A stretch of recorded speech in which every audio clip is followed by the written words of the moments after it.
everybody, it's Amber with Do Yourself Well. I'm an RN, a wellness consultant, and a speaker. I wanted to share with you some of the topics I've been teaching about this week. Out of the last 3 days, topic number 1 was sugar and the effects of sugar on our body. Topic number 2 was digestive health that included an intensive detox.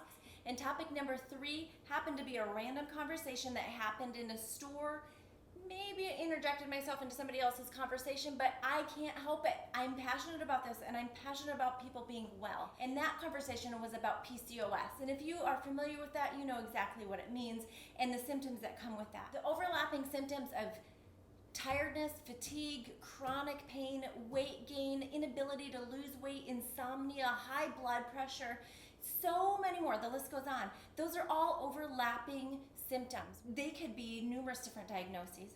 And when you get on Google and you search out something, they can actually look like many different diagnoses that you might have. Or you go to your provider and they're going to run a set of tests, your medical provider. They're going to run a set of tests. They're going to be looking for the clues that point to what's going on. If you are tired of dealing with PCOS, high blood pressure, fatigue, chronic pain, low energy, you just don't have the energy to get through the day, whatever it might be that you're dealing with, if you're just tired of dealing with it and you want to be well, you want to have more energy, you want to do more things, if you're just tired of feeling how you're feeling and you want to be well, I want to help you do yourself well. So with the challenge today, take inventory. 2 weeks.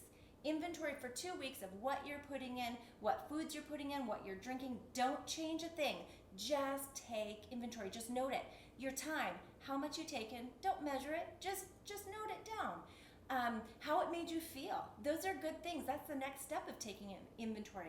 What you took in, and then how does it make you feel? When I work with my clients, what I start to look at when I first have them do a 30-day inventory, which the best thing is and I do have a little workbook for you that actually can help. But when you take inventory of the food that you put in, whether in a log like this or in a notebook, when you do that, that gives you an opportunity to assess then what you're putting in and what might be doing that. If I'm going to look at my client's food journal, I'm going to look for some specific things that are causing them to have those symptoms that they're having.